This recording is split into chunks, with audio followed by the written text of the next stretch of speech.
Okay, we like. Thank you very much, Mark. So I call this meeting to order at 7:05 p.m. This is a regular meeting of the Baldwin Park Planning Commission for August 26th. At this time, Commissioner Garrido, would you mind leading us in the Pledge of Allegiance? Sure thing. Go ahead and place your right hand over your heart, keeping your mics on mute, and repeat after me. I pledge allegiance to the flag of the United States of America and to the republic for which it stands, one nation, under God, indivisible, with liberty and justice for all. Thank you, Commissioner Garrido. At this time, Esther, would you mind calling roll? Thank you, Chair Sines. Chair Christopher Sines. Present. Vice Chair Edwin Borcas. Here. Commissioner Edith Flores. Commissioner Christopher Garrido. Present. And Commissioner Marlon Garcia. Here. Thank you. At this time, I'd like to make a motion to excuse Edith. Second. Commissioner Borges. Second by Commissioner Borges. Madam Secretary, will you please call roll? Chair Christopher Sines. Yes. Vice Chair Edwin Borcas. Yes. Commissioner Commissioner Christopher Garrido. Yes. And Commissioner Marlon Garcia. Yes. Thank you. Great. Thank you, Esther. The motion passes 4-0. Commissioner Edith Flores is excused. At this time, we're going to move on to public communications. Madam Secretary, have you received any communications from the public in regard to anything that is not on the agenda? I have not received any public communication. Great. Chairman I appreciate Sands. Yes, Ron. I'm sorry, Chairman Sands. We did receive a public communication. I'm sorry, I'm just have a little technical difficulty here. Hold on one second. We did, and I'll go ahead and read it into the record from Greg Tuttle. Sure, go ahead. For Planning Commission number CP 20-09. I'm out of town, ready to board a 4-hour flight, and I'm going to strongly suggest you read my comments on how these meetings should be, how this meeting should have went to appeal and gone to council, and listed 9 concerns. The street is very narrow, no parking on either side. It's next to a residence. We have a restaurant at the end of the street. Number 5, this man was warned over a year to get licensed and clean his crap up. Number 6, Tafoya said this guy wasn't aware he needed his license to dirty a parking lot for a year. If he's that stupid, then he won't take care of this new place. Number 7, you don't give someone a trial time to see if he obeys the rules when he broke them for a year with numerous complaints from me. Item number 8, this recycling places attack rats and diseases which this man will not take care of. Number 9, we know Marlene Garcia. So that's the public communication that was received to be read into the record. Great. Thank you very much, Ron. So I think if that's the only public communication, I'd like to move on to the consent calendar. Do we have a motion to approve the action minutes from August 12th, 2020? Mr. Chairman, could we close public communication, please? Yes, so I'm so sorry. So at this time, I'm going to close public communications and move on to the consent calendar. Do we have a motion to approve the action minutes from August 12th? I move to approve the action minutes. Do we have a second? I'll second that. Great. So the moved by Commissioner Borges, seconded by Commissioner Garcia. Madam Secretary, will you please call roll? Chair Christopher Sines. Yes. Vice Chair Edwin Borcas. Yes. Commissioner Christopher Garrido Yes. and Commissioner Marlon Garcia. Yes. Thank you. Great. Motion passes. Action minutes from August 12th, 2020 have been adopted. At this time, we're going to move on to the set matters public hearing. Item number 2, a request for consideration from staff that the Planning Commission open the public hearing to provide further clarification and direction on the findings necessary for denial of CP 20-09 previously heard by the Planning Commission on July 22nd, 2020 for a recycling facility within the industrial commercial zone pursuant to table 153.050.020 in the city's municipal code, location 4242 Park Place. Applicant Wilmer G. Hernandez Gonzalez. Item was continued from August 12, 2020 Planning Commission.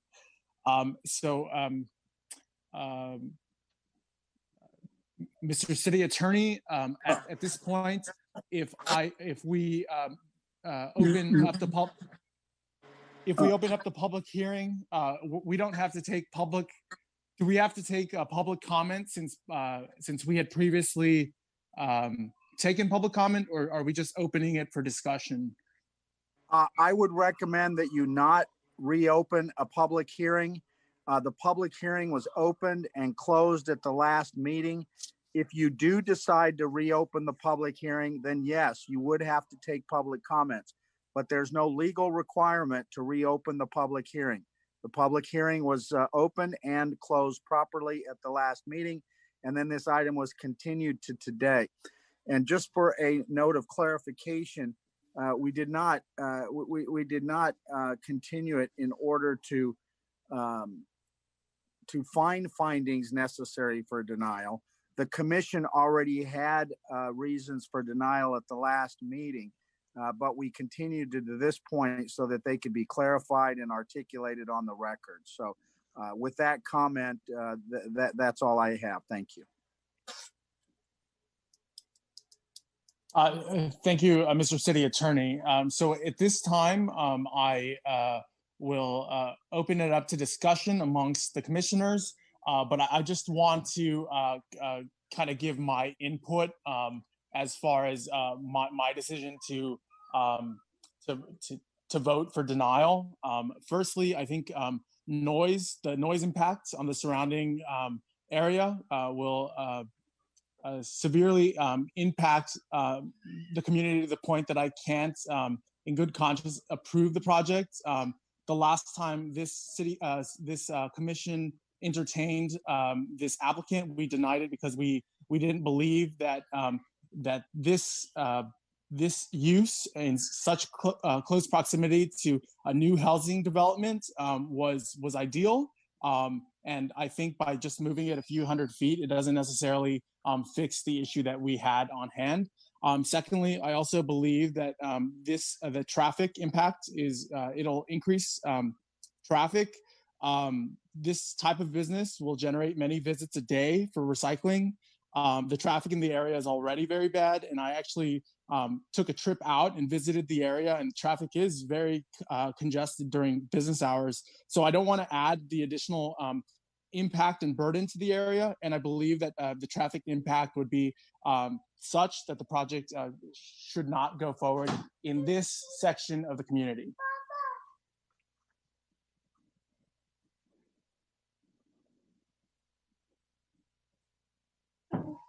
So I don't know, Mr. City Attorney, I'm not sure how we should proceed, if that's enough of clarification for the record, or if we need to take something to a vote. Yes, you're going to have to take it to a vote. I would open it up for discussion to the other commissioners, and the other commissioners may want to put on the record their reasons for the way that they're going to vote. Sure. So at this time, I'm going to open it up to our commissioners. If you have anything to add, feel free to speak now.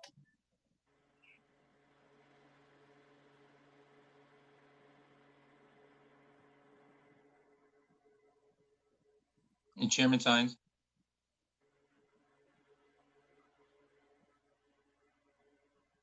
Yes, go ahead, Commissioner Borges.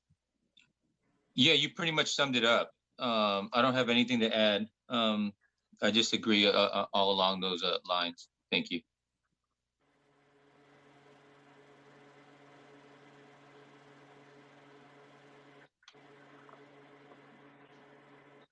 Commissioner Garrido or Garcia, do you have anything to add?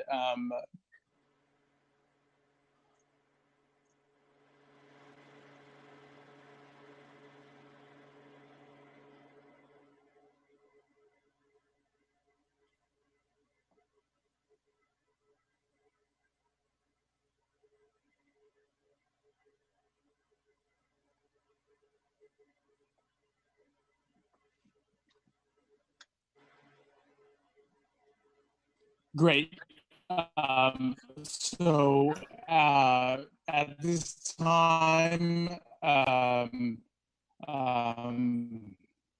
Mr. City Attorney, what is it that we're voting on? Is it to uphold the denial? Well, the last time, because we didn't have findings of fact at that time, I think you should redo the vote. So you should have a motion for either approval or denial based on the findings that have been articulated at the meeting. Noted. So at this time, I'd like to make a motion to adopt the findings of fact necessary for the denial of the conditional use permit for CP 20-09. Second, Commissioner Borges.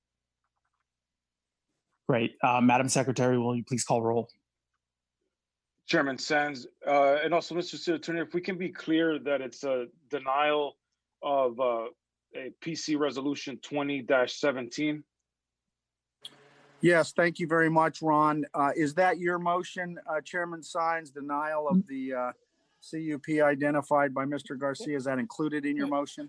That is correct.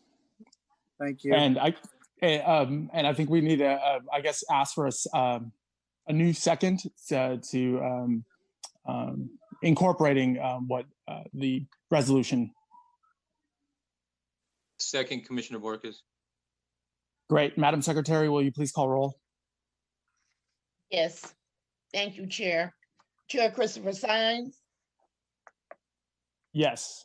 Vice Chair Edwin Borges, Yes. Commissioner Christopher Garrido. Can you hear me? Yes, sir. Yes, ma'am. Yes. Thank you. And Commissioner Marlon Garcia. No. Noted. So the denial, the motion passes 3-1. Chairman Sands, Mr. City Attorney, also would like just to make for the record to also indicate to the applicant based on the denial tonight that the applicant has 10 days from the date of denial to submit an appeal to the City Council and recommend that they get in touch with staff with regards to that process. So there's a 10-day appeal period if the applicant wishes to take advantage of that.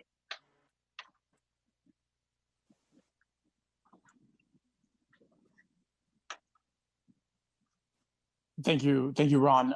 So I am going to go ahead and move on to item number 3, a request for consideration of a recycling facility within the industrial commercial zone pursuant to table 153.050.020 in the city's municipal code, location 3026 Fraser Street, applicant Walter Gonzalez Reyes, case number CP 892, Mr. Ron Garcia. Perfect. Thank you, Commissioner Sands. Good evening, Commissioners. David, if you can bring up the PowerPoint presentation, please.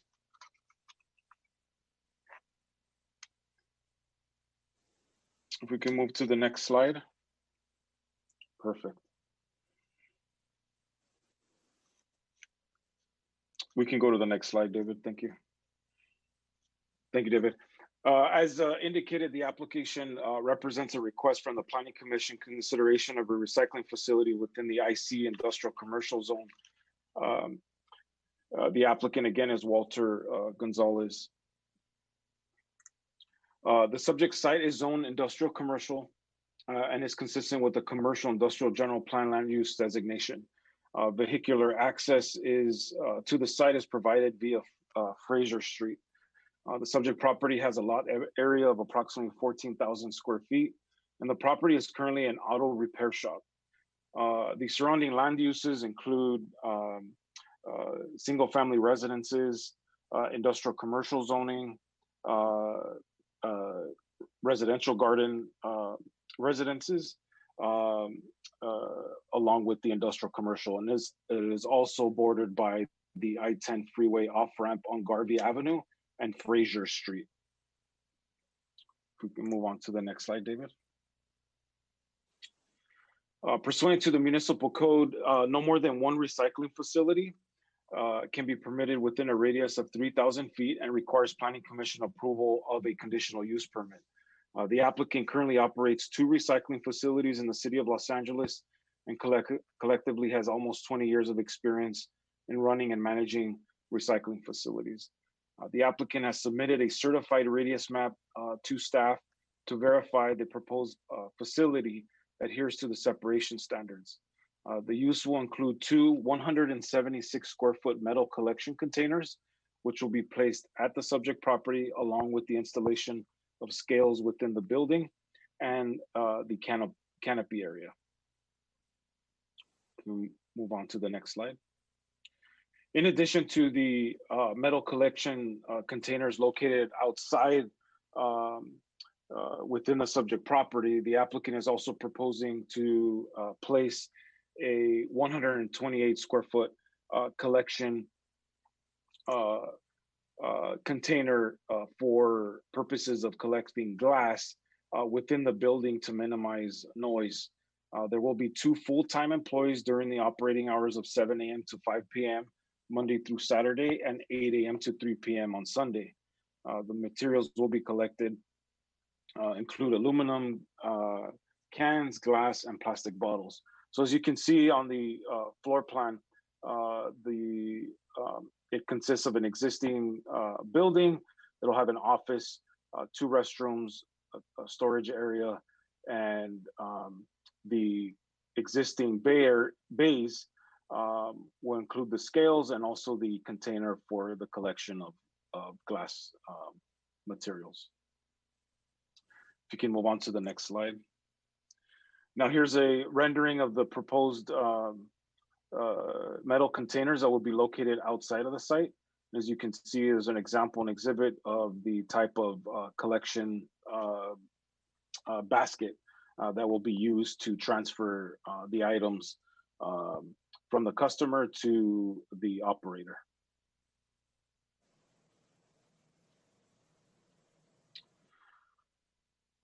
So in conclusion, if the Planning Commission approves the CUP, staff has added a number of conditions to address potential problems.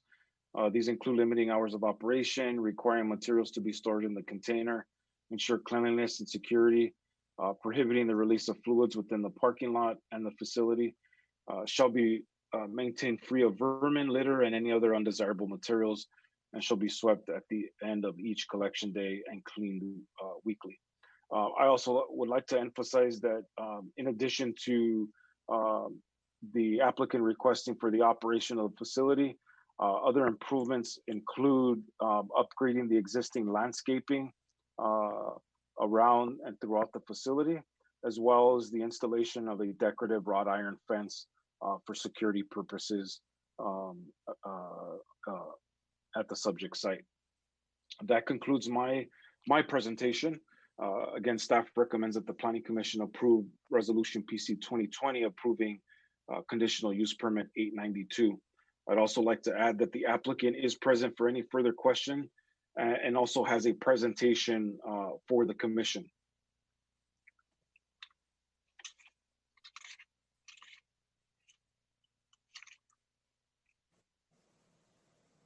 Thank you very much, Ron. So at this time, I'm going to open it up to the commissioners. Do you have any questions of staff?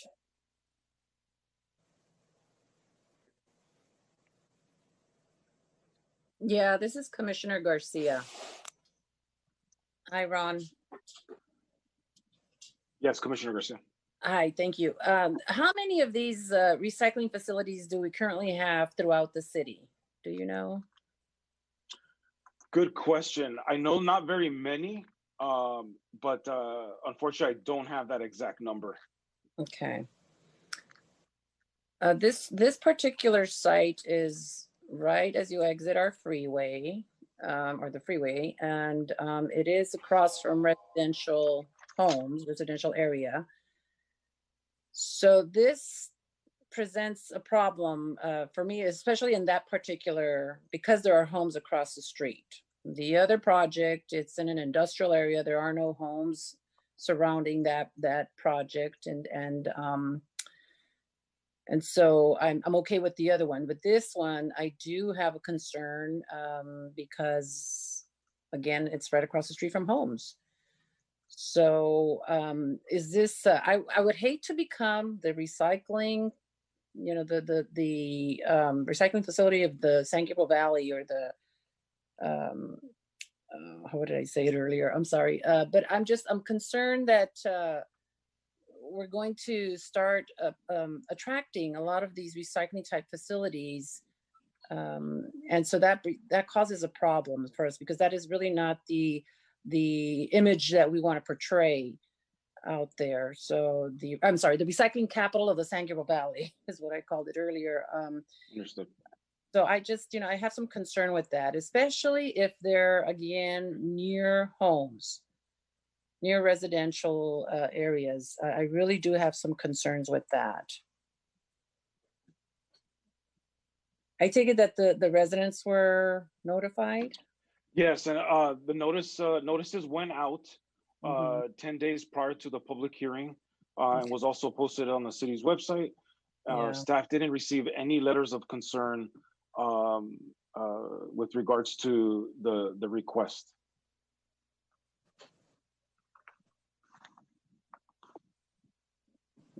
Okay. So I just kind of want to chime in, because it's a tough position to be in. I think that we as a city need to promote sustainability and sustainability practices, and these global problems that we're facing, like from climate change and whatnot.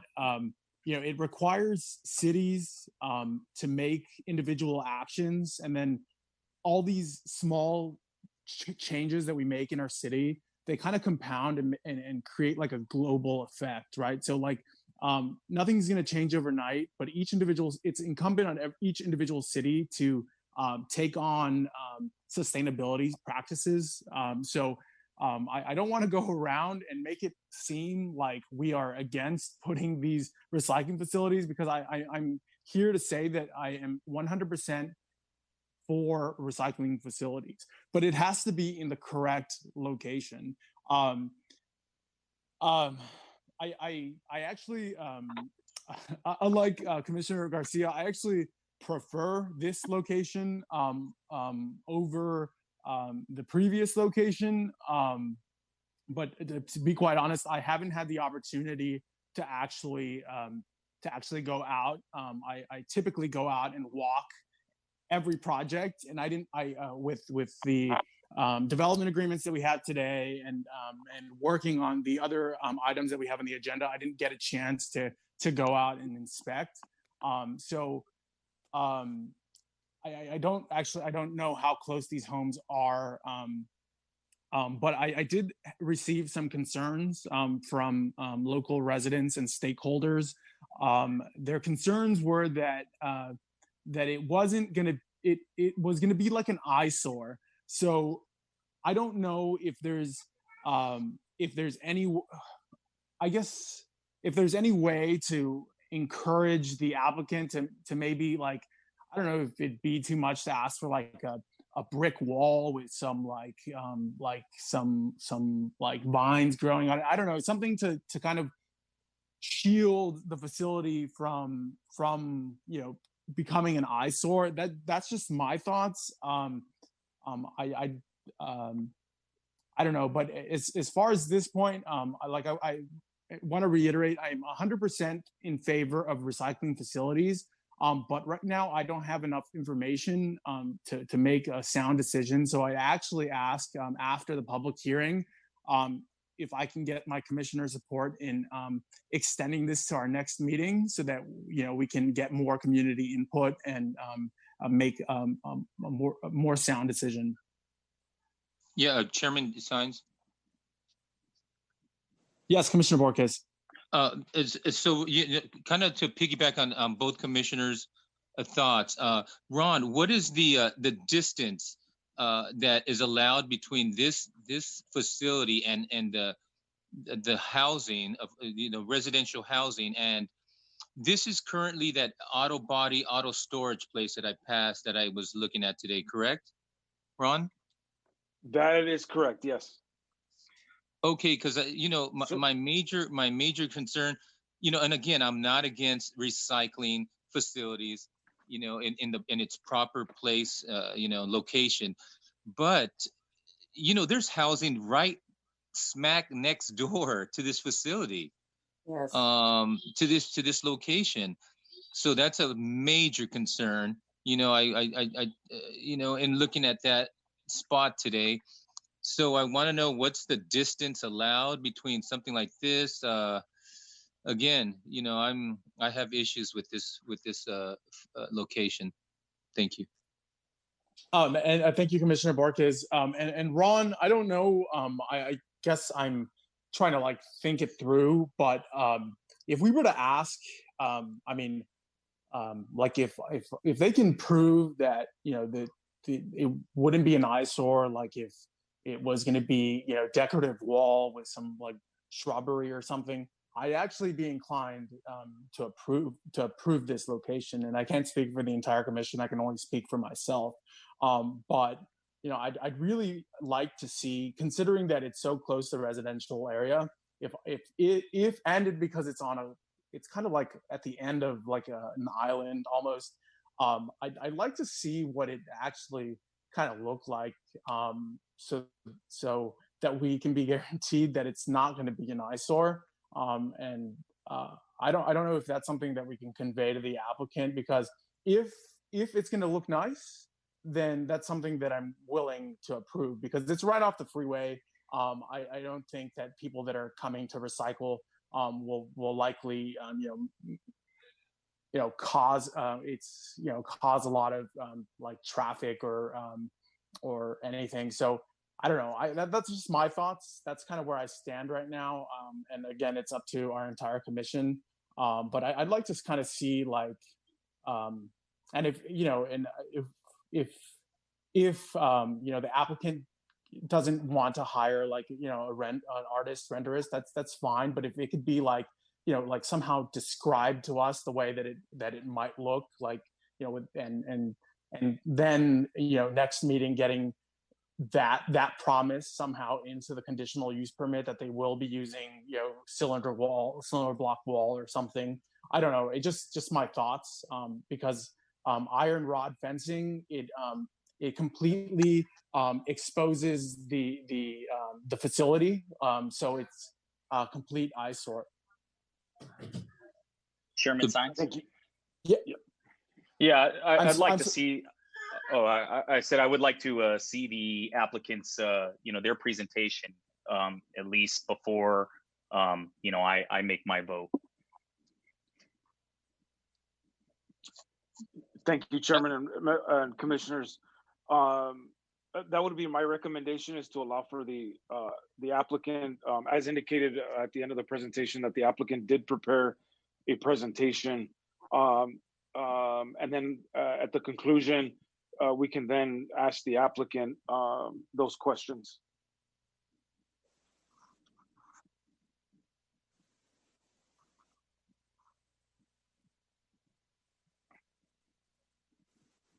So at this time, I think that if commissioners don't have any additional questions of staff, I'd like to open up the public hearing so that we can get both the community's input and also the applicant's input. Perfect. Mark, can you let Ezekiel Pashina into the meeting? And David, if you could please bring up the PowerPoint, the PDF PowerPoint presentation. Thank you, Mark. You're welcome.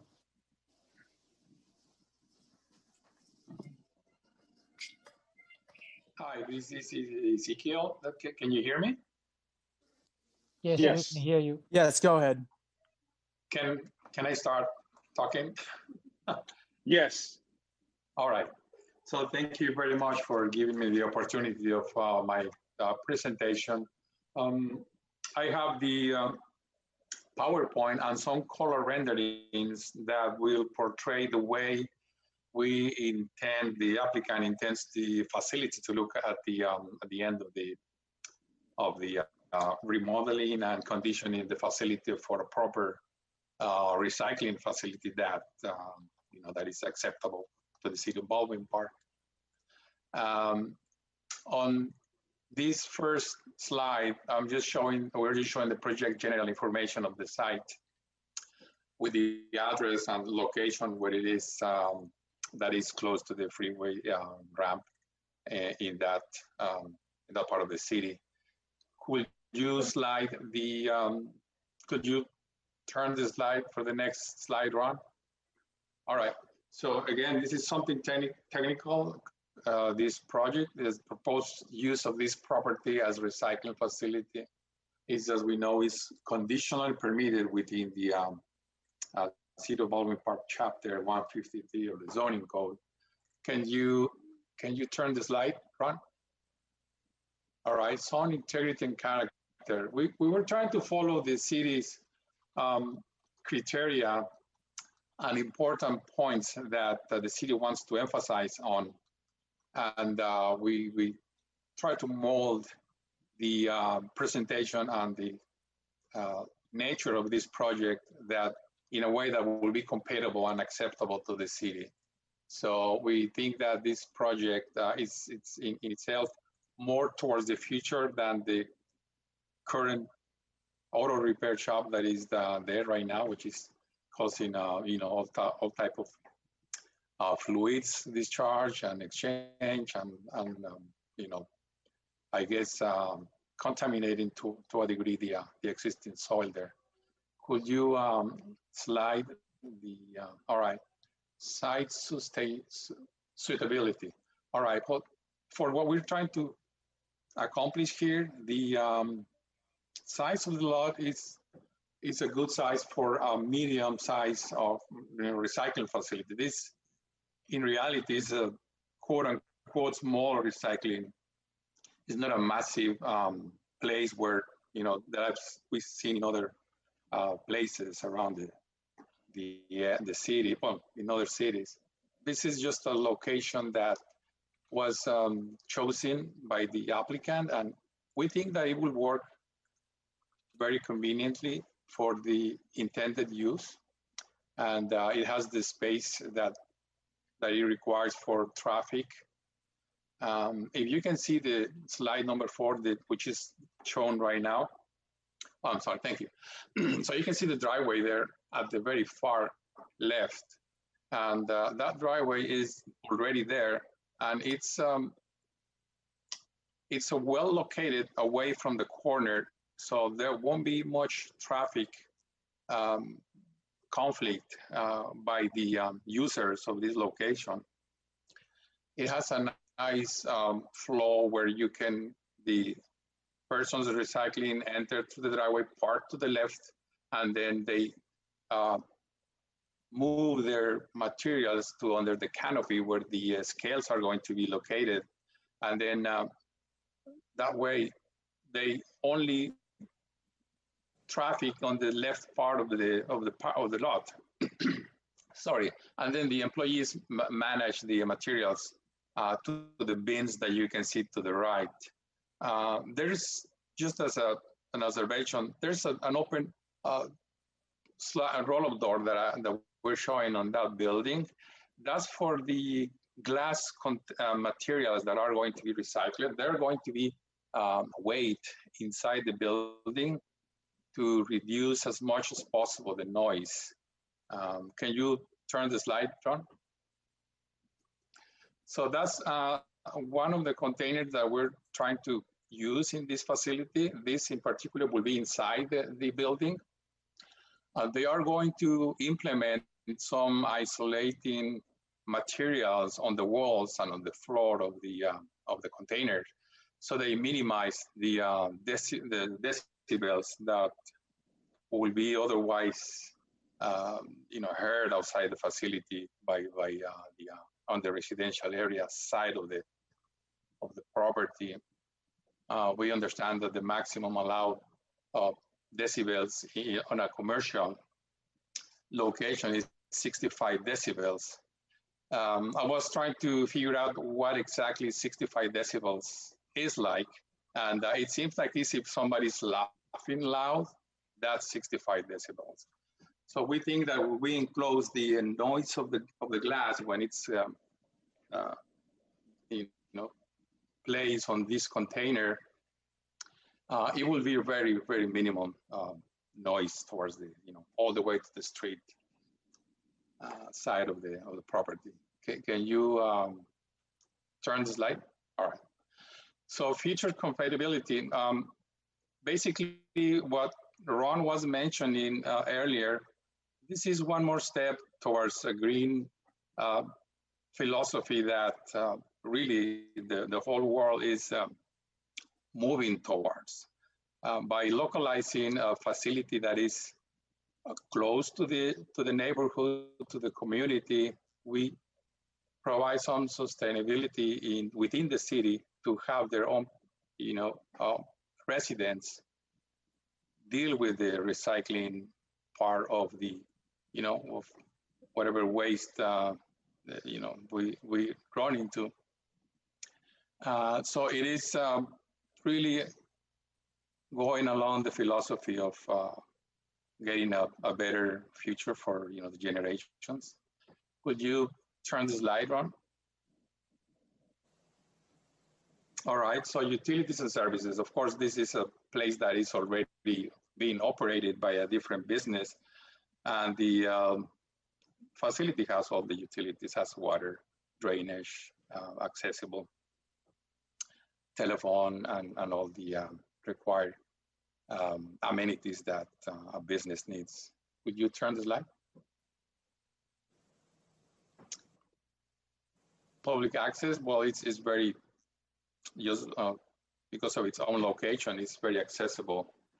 And although we think that mainly the community is going to be driving, not really getting off the freeway and approaching the location, but rather the neighbors around might be making a good use of this location. Currently, I haven't seen any recycling facility in this general part of the city. And we are 3,000 feet away of any other recycling in any event. Could you turn the slide, Ron? Again, we think that the project is consistent with the general plan that the city has for that corridor. Would you slide the, could you turn the slide, Ron? So the site will not be a detriment to public health. And while we're looking at this a bit larger image, I just wanted to point out that yes, there's a residence to the left, but we're proposing a 6-foot high concrete block on the back part of the property to isolate. And originally we presented actually a solid decorated block wall in front to isolate really the activity inside the lot. So it will be a nice look with columns and a little bit of the upper part of the fence will be wrought iron, but the lower part will be blocks, say about 4 feet high block wall, and then maybe another 4 feet of wrought iron.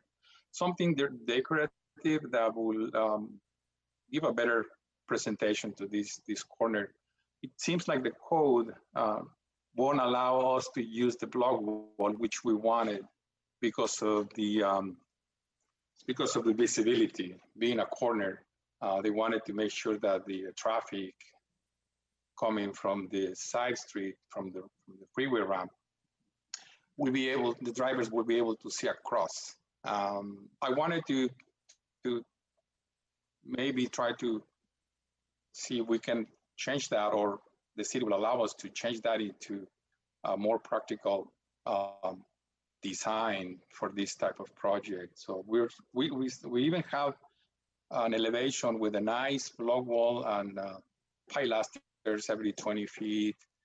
Very, very nice. And we still have that in our file, and we can go back and make a presentation to the city if that will suffice to address that important issue, the fact that we want a pretty city everywhere, particularly in this location. Well, this is the last slide on my presentation. Ron, could you show the electronic renderings that I sent you, the architectural renderings, if you have them available? Yes, David, do you have those slides available? Because it's a separate document. Yeah, you have to stand by. I got the presentation materials late. Okay. Thank you, David. In the meantime, Ron, can I ask you just a quick question while David is getting it uploaded? Sure. Yes. Can you give some insight, some clarity on the code prohibiting? I mean, it makes sense at the rock wall and the visibility, but is that something that we could provide a variance to, or is that like? Well, first, is that the interpretation of the code prohibiting the rock wall, and then second, if it is, can this planning commission provide a variance for that block wall? Good question, Chairman Sands. I'm glad you're asking those questions, and the applicant, Mr. Pachuna, brought up the block wall, because we were working with staff on finding an alternative to the security of the site. There is some flexibility in the code. I want to be clear. There is some flexibility in the code, and I think what was first proposed, and I don't want to get into the specifics, but I think that's a good thing that the applicant is willing to go back to the drawing board and work on an alternative for a decorative type wall and decorative wrought iron fence. So the code does provide flexibility, but the height is where there's limits. So I think if the applicant were to propose a 2-foot high block wall with a decorative wrought iron, and also spacing out some decorative split face block columns, I think that's something that would be allowed by the code, and we can work that out with staff. So there is flexibility without having to entertain a variance for a block wall. In my opinion, of variances in my experience have to be supported, given the fact that there is something unique about the property. For this property in particular, it is a corner lot. The code does emphasize that when you have corner lots for safety purposes, that you'll allow for oncoming vehicles. So for example, if you're making a turn onto Fraser, onto Garvey, that you're able to see oncoming traffic, that visibility isn't blocked. So that's why it's important that low-lying walls with a combination of open view fencing is highly recommended. But usually, typically, anything over 3 feet is not recommended by the code. After 3 feet, it requires that it has to be open or viewable type fencing, such as a decorative wrought iron fence. On the topic of distance to residential, the code does not specify or does not require a buffering to residential uses. So the only requirement that it has for recycling facilities is that it's allowed by CUP in the C2 general commercial zone, the IC industrial commercial zone, and the industrial zone, and that it cannot be within 3,000 feet of another permitted recycling facility. As Commissioner Garcia had mentioned, how many recycling facilities? I just did a quick Google search. Again, this is not, again, this needs further verification, but There are about a handful of recycling facilities within the city that I can tell from the Google Maps. But again, staff would have to go back and confirm to make sure that those are actually legal recycling facilities within the city. So I hope that clarifies some questions that the commission had. Yeah, yes, thank you. And I think if you, I think the representative of the applicant was going to continue speaking. I just wanted to, ask these questions as we were receiving them. Perfect. So And I thank think you, there's another slide, David, if you can go to the next one. And I'll let the applicant provide explanation on the slide. Yes.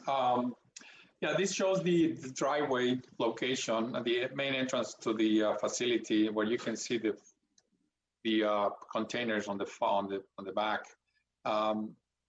It will definitely combination of concrete block on the lower part and the rest with the wrought iron will definitely improve the aesthetics of this view.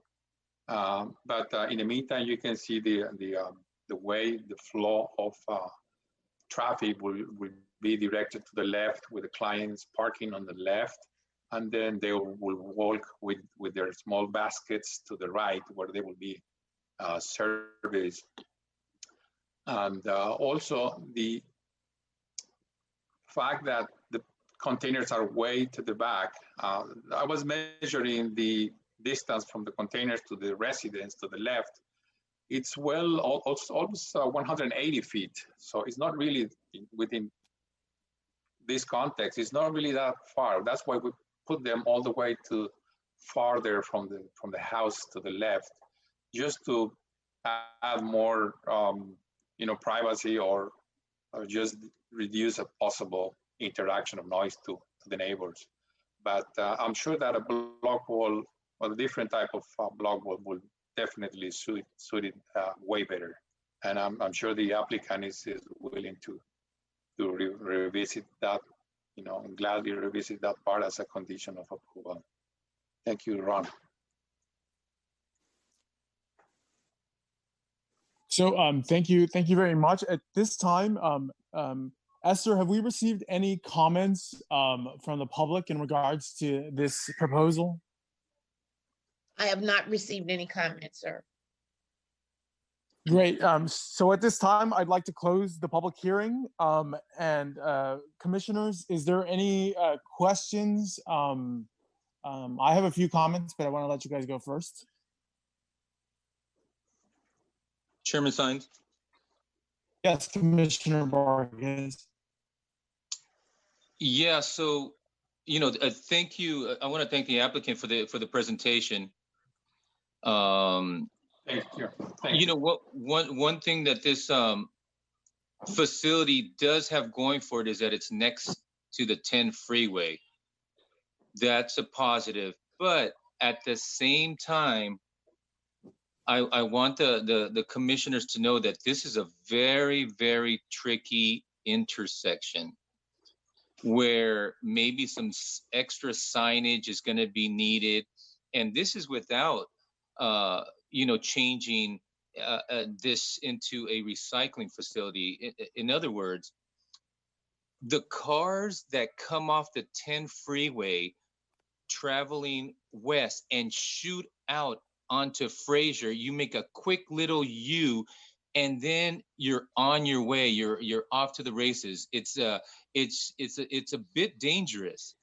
It's a bit dangerous. So, in other words, you get off the freeway, and then right away, people like kind of stop and go, and then you're on your way to up Fraser towards Foster, towards Francisquito.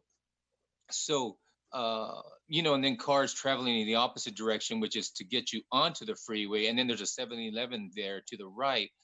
And then where this proposed location, that little side street is what I'm concerned about. I forget the name of that little street that takes us behind it along the freeway. When you are coming towards this proposed facility and you stop at the light, you stop at Fraser, you got the proposed facility to the right of you, and then you got that quick off ramp from Fraser, which is, believe it or not, it's scary. I've, you know, we've had other potential,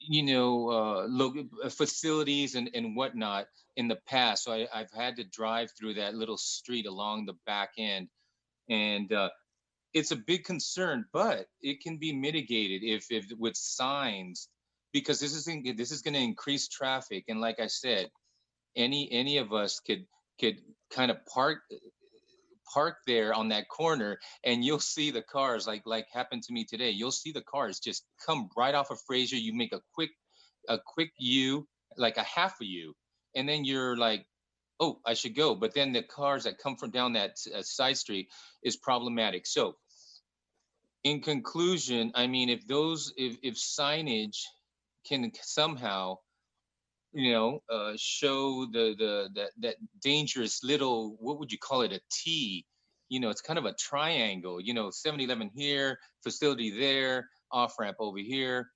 You know, that's a tricky thing that maybe Ron and, you know, and we can think about going forward. But those are just concerns I wanted to voice. But I do consider this a better location. After all that being said, I consider it a better location than others. Thank you. Thank you, Commissioner Borges.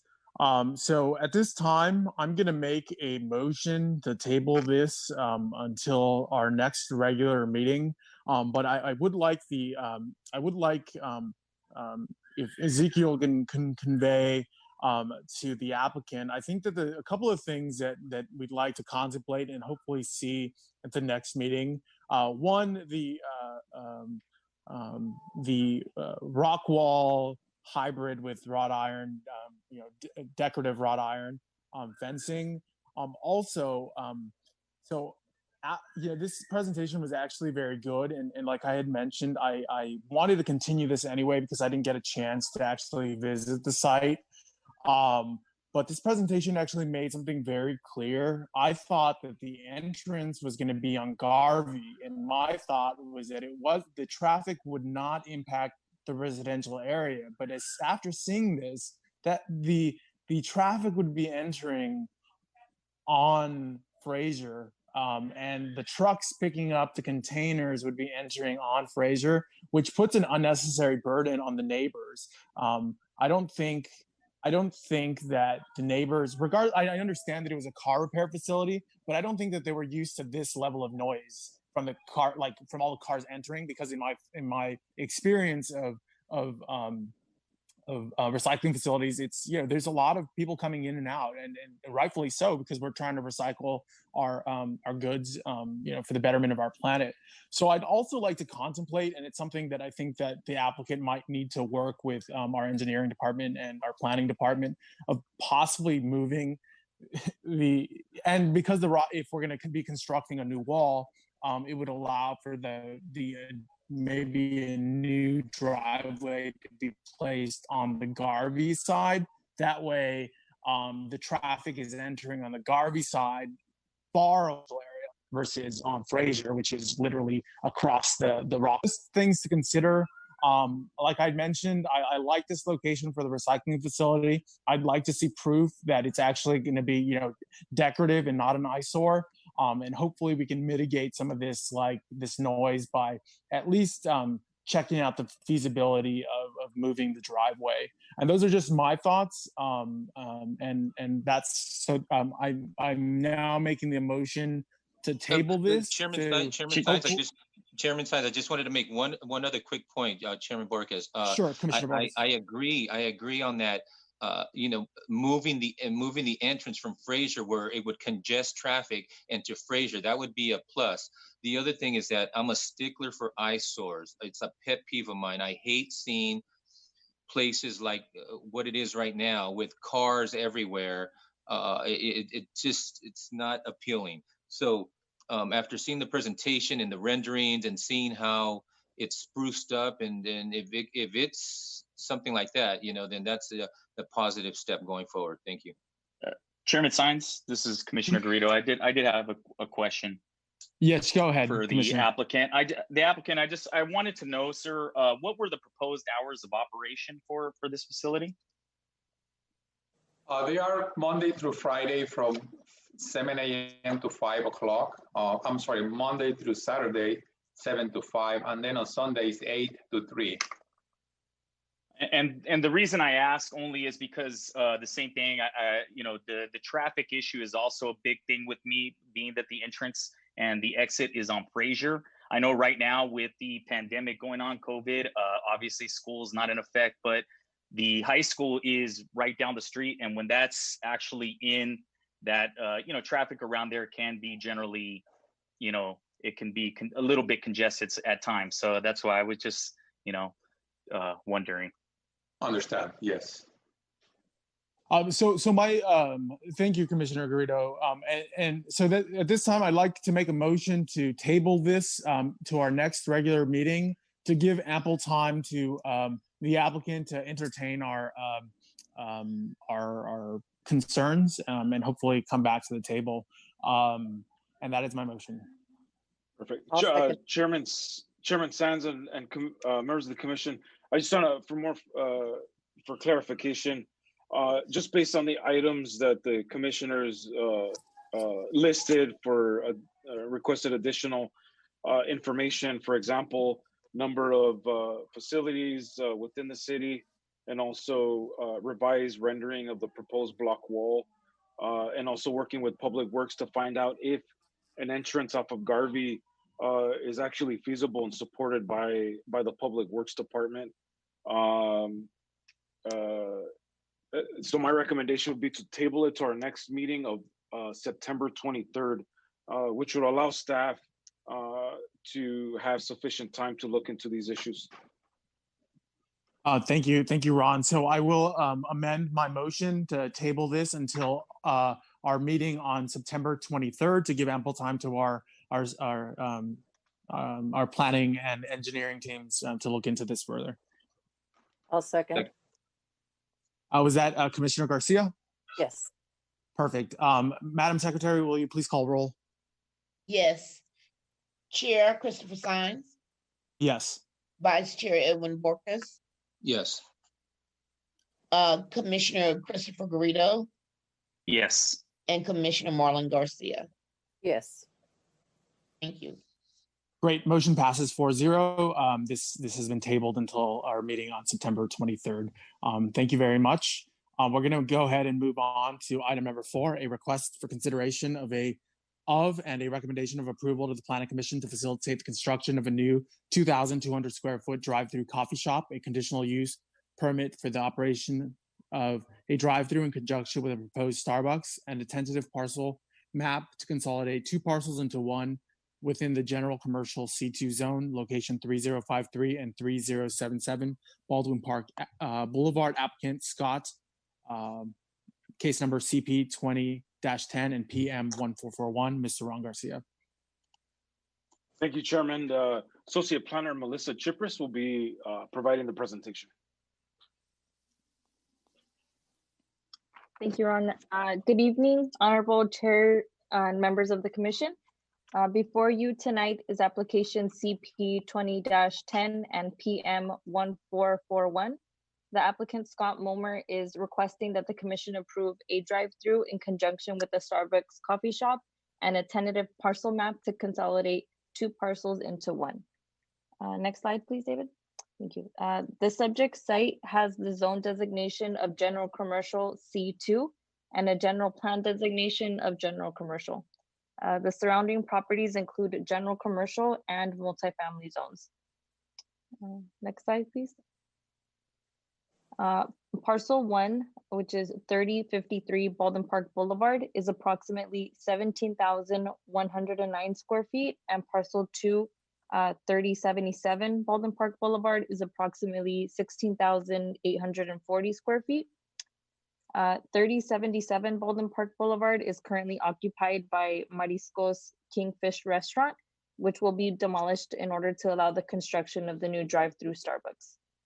The applicant is proposing to build the 2,200 square foot Starbucks coffee shop in addition to on-site and off-site improvements. Next slide, please. The Starbucks will be 2,200 square feet and will be located at the southerly portion of the project site. The site has 2 driveway approaches for ingress and egress to the site, 1 driveway approach on Baldwin Park Boulevard, and 2 others from Garvey Avenue. All driveway approaches will remain, and parking is proposed on the north end of the new building. The site would be improved with landscape planters at various locations throughout the site, and the applicant is also providing 36 parking spaces and 1 trash enclosure. Next slide, please. The entrance to the drive-through is located at the south side of the subject property. The drive-through consists of a 12-foot wide drive-through lane located at the western portion of the project site, adjacent to the building. The drive-through aisle can accommodate queuing capacity of 12 vehicles at a time without interfering with on-site circulation. A drive-through queuing analysis provided by Linscott Law and Greenspan indicated that the most frequent numbers of vehicles queuing for other Starbucks locations is a maximum of 8 vehicles at their peak hours. Next slide, please. The coffee shop will consist of a traditional layout with an indoor and outdoor seating area and service area. Next slide, please. The facade design will include varying roof elements. Parapet walls range in height from 14 feet 7 inches to a maximum of 18 feet 7 inches. The elevations of the building feature a combination of reclaimed wood cladding and cement plaster. Metal cladding painted a dark bronze, and the proposal also included decorative rod-supported metal awnings on the north and south elevations. Next slide, please. So as you can see, the proposed Starbucks is contemporary in style and is designed in accordance with the restaurant's chain's new corporate architecture. Customer entrances to the building are on the north and west elevations of the Starbucks. The proposal also includes decorative aluminum metal panels on the south and west elevations. The storefronts include anodized black framing with clear glass. Additionally, metal coping will be installed on all elevations. Next slide, please. Okay. There are 10 development standards that the municipal code has established for proposed drive-throughs that generally deal with impacts to nearby residents. Development standard 3 states that all drive-through establishments shall meet the minimum lot size of 20,000 square feet in order to operate. The applicant is requesting approval for a tentative parcel map to comply with this standard. Parcel 1, 3053 Baldwin Park Boulevard is approximately 17,109 square feet, and parcel 2, 3077 Baldwin Park Boulevard is approximately 16,840 square feet. After the parcels are consolidated, the lot will be approximately 33,949 square feet, fulfilling the minimum lot size requirement. Next slide, please.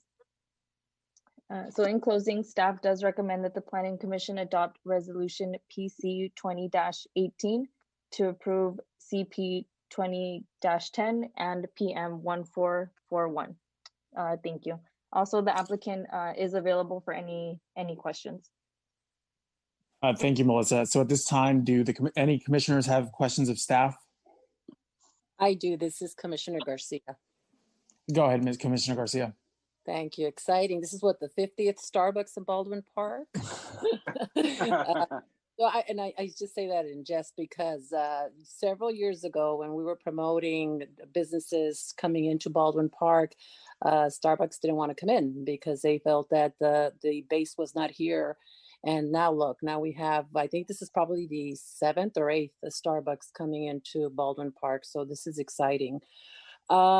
My concern is with the traffic around that area.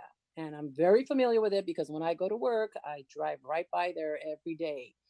Right now, the traffic is light because of COVID. And so a lot of people are not going to work, but it's picking up again. So it's going to be up to standard and regular traffic, which causes some problems because there is a line of cars waiting to get onto the freeway, which is going to impact, it backs up all the way down to the signal. And I'm talking about the signal there, that weird intersection T signal there as you exit the freeway, and it's Baldwin Park Boulevard, and it's very dangerous at times. You have homeless people begging there, or panhandling there, and then you've got people crossing the street there when they shouldn't be. I really want to see what the traffic is going to be like in terms of when the drive-through. Where would they be exiting from? Because if they're going to exit onto Baldwin Park Boulevard, I'm going to tell you that's going to be a problem. Do you guys understand what I'm talking about? Absolutely. Yes, Yeah. Commissioner Garcia. So that's my concern. I'm excited. Yes, I think it's great. It's right by the freeway. It's visible. It's attractive. But my concern is for those of us who have to traverse that area, we're gonna have some problems with the traffic there. And that's why I think a great point, Commissioner Garcia. That's why I think an emphasis and focus should be on an entrance and exit from Garvey. Again, the famous Garvey Street that we've been talking about this whole time along the freeway. Back there, I've used that entrance to go into the Wendy's and to go into that area. So that would definitely alleviate the issue, because yes, we don't want additional traffic during rush hour on Baldwin Park Boulevard. So if they can figure out, it would just help tremendously the project and the traffic issues. Thank you. Yeah, if they can push that their traffic flow as they exit the drive-through exits on Garvey, that would be ideal. That would really lessen the impact that it would cause if they're dropping, if they're guiding them out to Baldwin Park Boulevard, if that's the exit. That is my concern. I'm telling you, it's going to be a problem. I can see it now.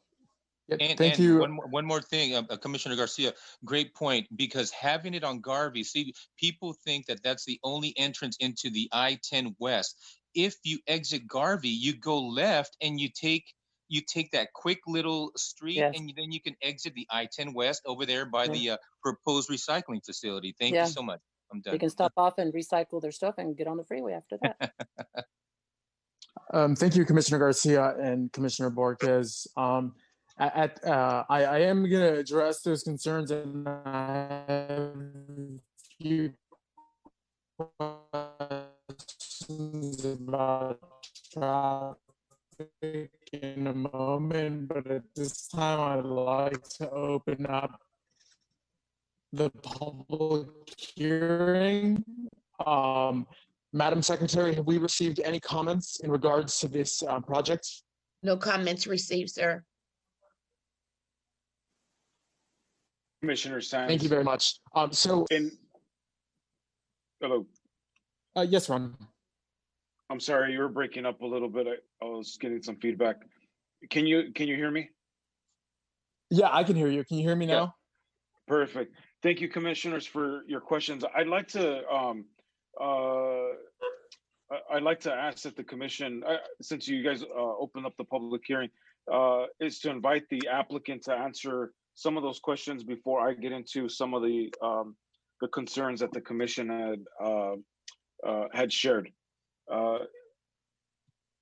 If you would allow that, commissioners. So Ron, I actually have a question for you to contemplate, I think, as we're kind of diving through this. I don't remember if you were on board at the time that we approved the 7-Eleven gas station. But when we were approving that project, we had considered adding to the conditional use permit the requirement for the applicant to conduct a traffic study and whether whether a signal was going to be needed. I understand I understand that intersection is really funny, and we want to obviously avoid having people exit from Starbucks and Wendy's onto Baldwin Park Boulevard. But is there, I don't know, I think that it's something that has to be looked into a little more deeply. And I don't want to hold up this application just for that. But is there the ability to connect that exit with a signal, like, you know, like exiting some shop, like, you know, when you exit Target, there's a signal in order to get out of the shopping center. Is that intersection capable of having a signal placed? You know, that's a good question. Unfortunately, Public Works is not in on this meeting. As part of this proposal, a signal was not is not being proposed. A traffic study was prepared. It was attached to the staff report. Len Scott Law and Greenspan prepared the queuing analysis and the traffic study, and that traffic study was reviewed by our engineering staff for any potential traffic issues. One of the things that came out of the traffic study is it is an existing egress ingress off of Baldwin Park Boulevard. And one of the things, if you were to exit at the end of this proposed drive-through, you have an opportunity to either make a left and head to Garvey through the parking lot, or head over to Tracy to make a left turn or right turn on Baldwin Park Boulevard. And lastly, make only a right turn onto Baldwin Park Boulevard heading towards Kaiser. Right. As part of the conditions, there is a requirement, if I'm not mistaken, that a right turn, they can either make a left turn or right turn through the parking lot or on Baldwin Park Boulevard. But again, as I mentioned, I want to allow the applicant also to weigh in on this discussion. But unfortunately, the Public Works Department isn't on this meeting to provide a little more specificity on the traffic study. I will say, in preparation for the meeting, in order for us to follow through and move forward with the public hearing, the Public Works Department has to approve the traffic study, and it has to be to their satisfaction. Sure, no problem. So at this time, I'm going to invite the applicant to, I guess, give his insight on some of our concerns. David, can you let in Scott and Janae Momor, please? Yeah, he's ready. Hi, this is Scott Momer. I'm the applicant for the project. I'm the site development coordinator for Starbucks, and over the last 8 to 10 months, we've been working with the city on this project. And to bring it before you tonight, we had a lot of great dialogue to get where we are tonight and do all of those due diligence in order to make sure the project met requirements of the city, not only for entitlements related to planning, but also with Public Works. With that said, the project traffic engineer, LLG, met with city staff and developed a scope of work in preparation of a traffic study, also along with a parking and queuing analysis back in December. And in January 9th, actually, that was the date where traffic meters were set up, which is prior to the virus hitting the area. So we were in full swing with traffic movement in the area. And we evaluated 5 intersections for the development of this project, along with the ramp analysis for the freeway.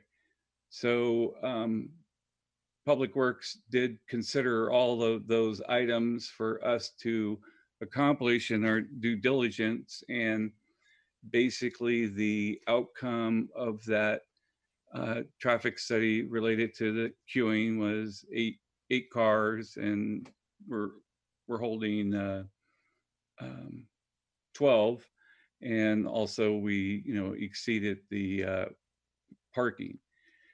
Related to the intersections, the 5 intersections that were studied, the level of service for all of them did not change with the proposed project. And remember that we're also replacing what is currently there with something new. And granted, what is out there today does not generate the traffic currently that is proposed for the Starbucks.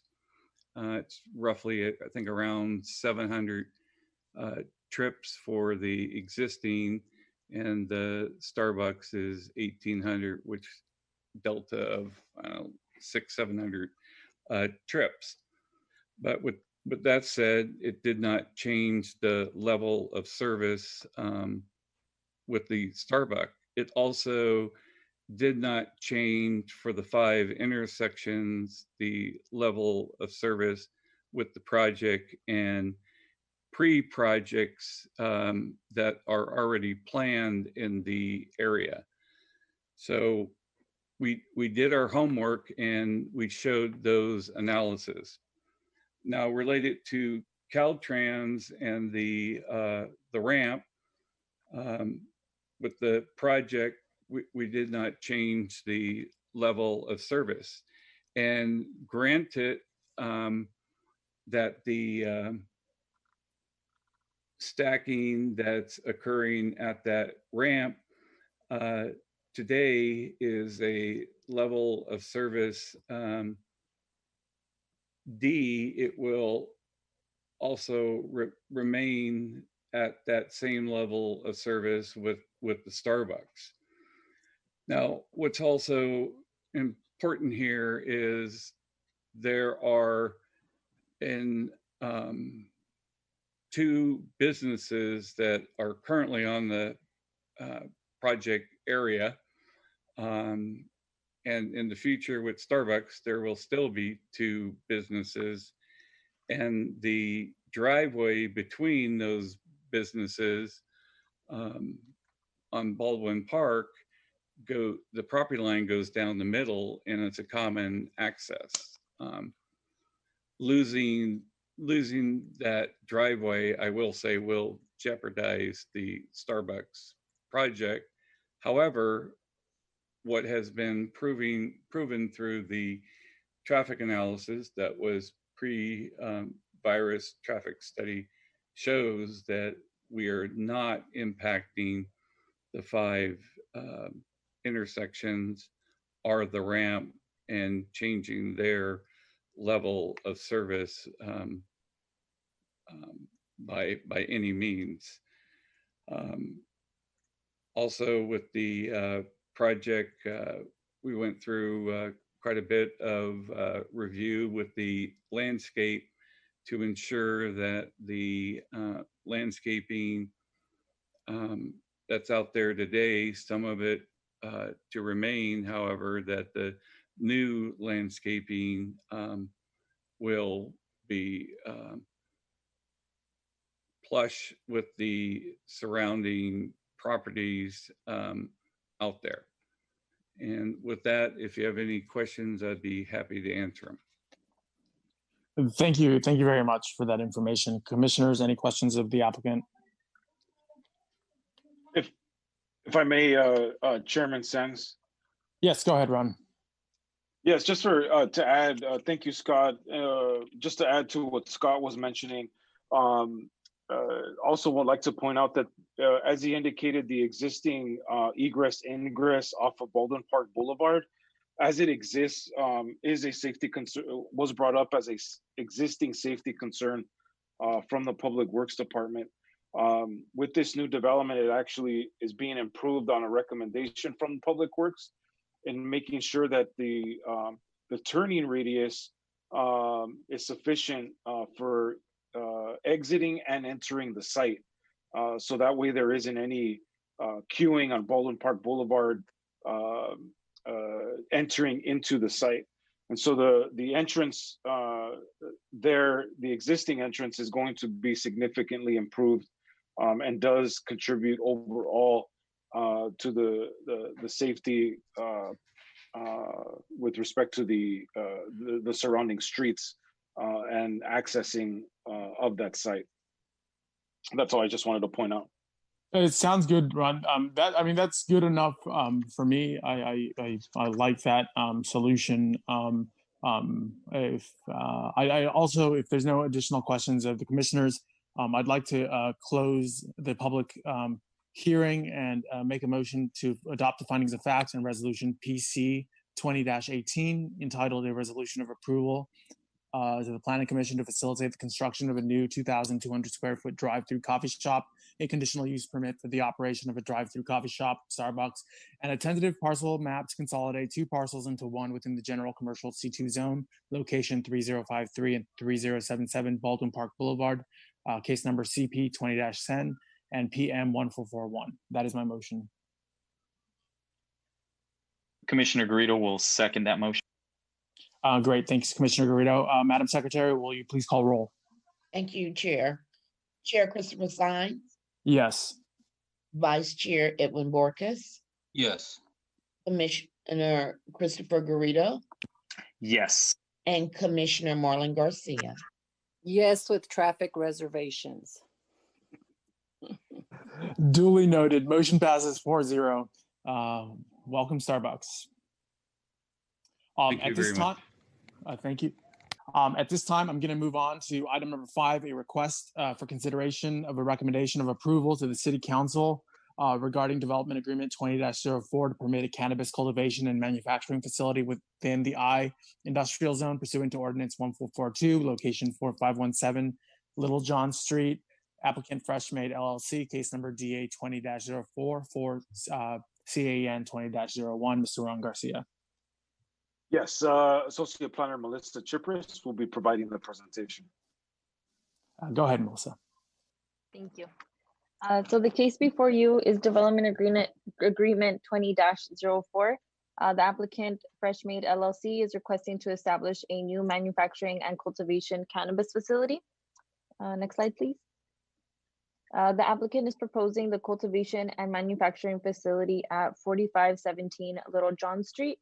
The subject site is located within the I Industrial Zone and has an approximate lot area of 33,977 square feet and an existing building footprint of approximately 15,576 square feet. Thank you. The applicant is proposing to use 21,805 square feet of the two-story 29,589 square foot existing building. The interior of 4517 Little John Street will undergo minor tenant improvements on the first and second floor to modify the space for the purposes of cultivation and manufacturing cannabis. The Planning Division has reviewed the application to ensure compliance with all requirements set forth in Cannabis Ordinances 1442 and 1443. The location is within the required zone district and is a distance greater than 600 feet from a school, childcare facility, youth center, or park, and is a distance greater than 25 feet from a dwelling unit within a residential zone. A certified survey was included in the application at the request of staff for verification. Next slide, please. So this concludes my presentation. Staff does recommend that the Planning Commission adopt resolution PC 20-19 to recommend to City Council adopt ordinance 1454 and approve DA 20-04. Thank you. The applicant is also available for any questions. Great, thank you very much, Melissa. At this time, I'm going to open up the public hearing. Madam Secretary, have we received any communication from the public in regard to this matter? No communication has been received, sir. Great, thank you very much. Commissioners, any questions of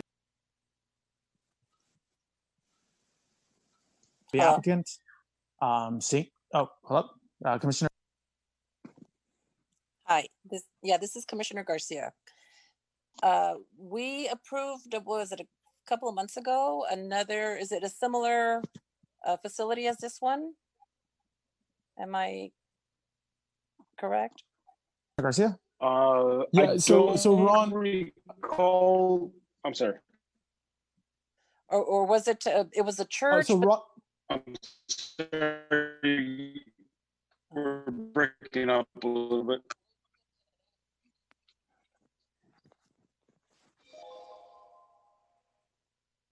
Did you guys hear me? Yeah, I heard you, Commissioner Garcia, but I'm having problems with Ron and Chris.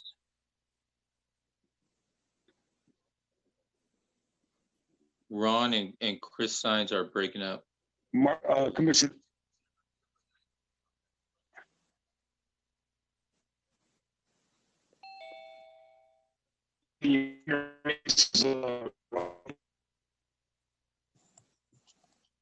hi, sorry, I lost connection. Can you guys hear me?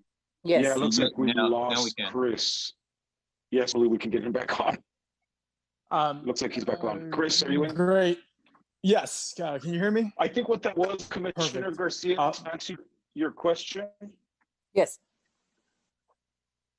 Yes. It was a church, right? It was a church, but there was an issue. So or Commissioner concern. Garcia, I think what that was,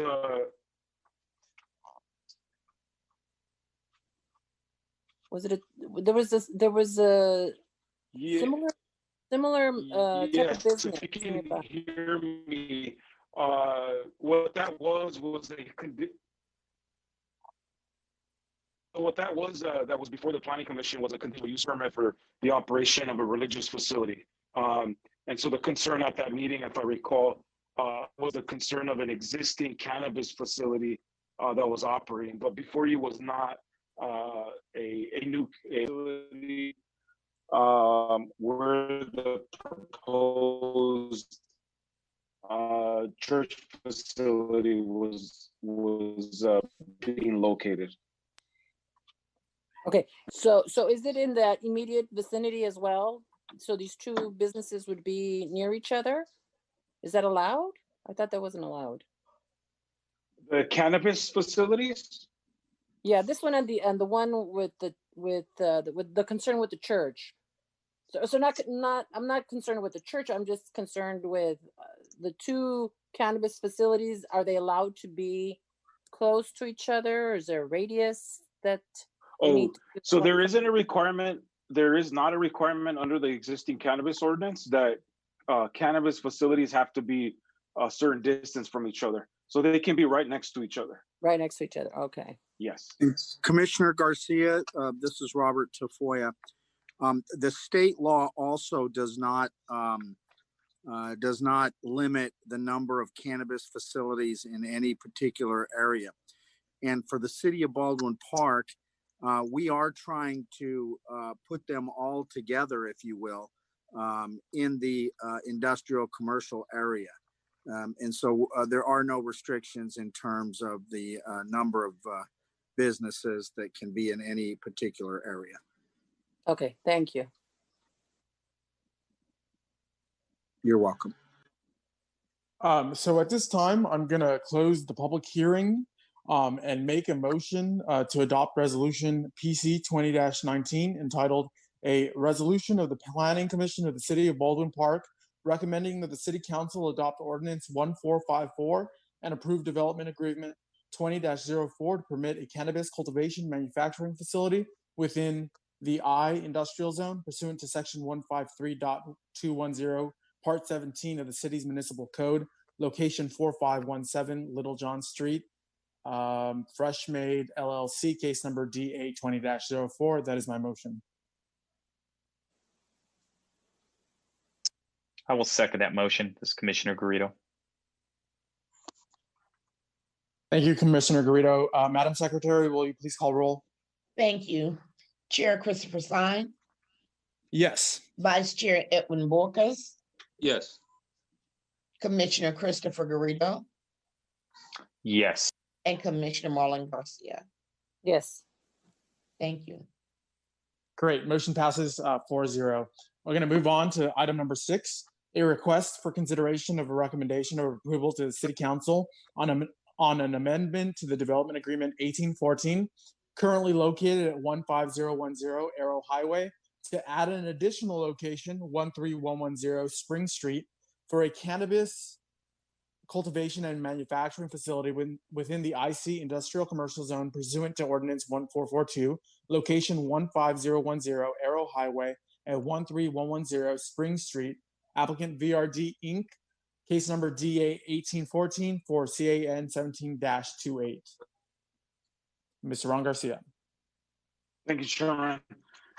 On January 23rd, 2019, the Planning Commission adopted a resolution recommending approval to the council on an amendment to Development Agreement 1814 to change the location from 4802 Little John to 15010 Arrow Highway for cannabis manufacturing within the IC zone. The City Council adopted an ordinance and the development agreement on February 2nd, 2019 for that location change. David, if you can move to the next slide. So this is the existing location connected to the approved development agreement at 15010 Arrow Highway. If you go to the next slide. And this is a street view of the existing facility on Arrow Highway. If you can go to the next slide. On July 1st, the Planning Division received an application from BRD to add the additional location, 13110 Spring Street, to their previously approved cannabis permit. The application included a letter describing the main reasons for the request for cultivation of cannabis. In addition to the letter and application, it included a fee, radius, map, and label package, and revised site plan, floor plan, and security plan, along with a revised neighborhood compatibility plan, air quality and environmental impact plan, and lastly, a vicinity map. No change to principles are proposed within this development agreement amendment. The Planning Division conducted a preliminary review of the new site to ensure that it met the zoning and distance requirements as indicated in the cannabis ordinance. Feet from a school, childcare facility, youth center, park, and it is also a greater distance of 50 feet from the residential zone.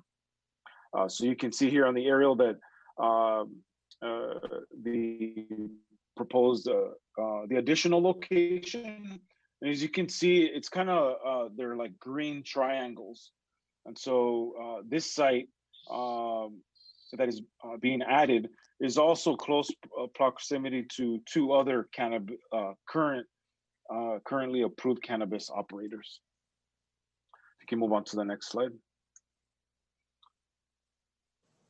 And here is just a 3D aerial view of the location of the facility on Spring Street.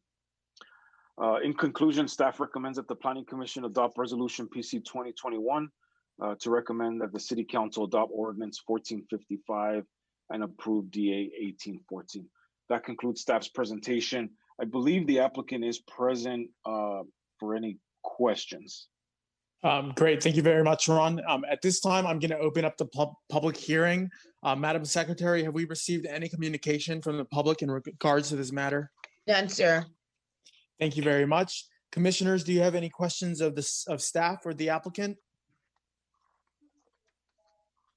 Seeing none, I now close the public hearing and make a motion to adopt Resolution PC 20-21 entitled A Resolution of the Planning Commission of the City of Baldwin Park recommending that the City Council adopt Ordinance 1455 and amend Development Agreement 1814, currently located at 15010 Arrow Highway to add an additional location at 13110 Spring Street for the cultivation and manufacturing of adult and or medicinal cannabis. That is my motion.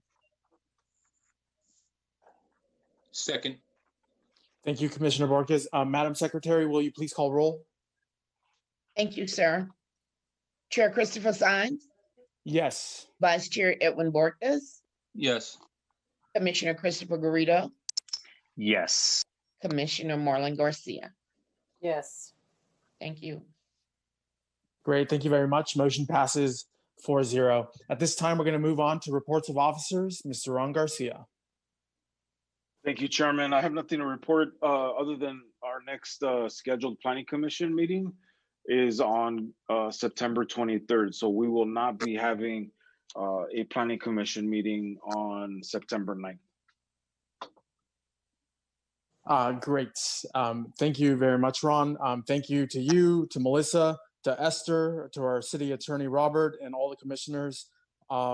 I'm now going to make a motion to adjourn tonight's meeting at 6:37 p.m. I'll second. Thank you, Commissioner Garcia.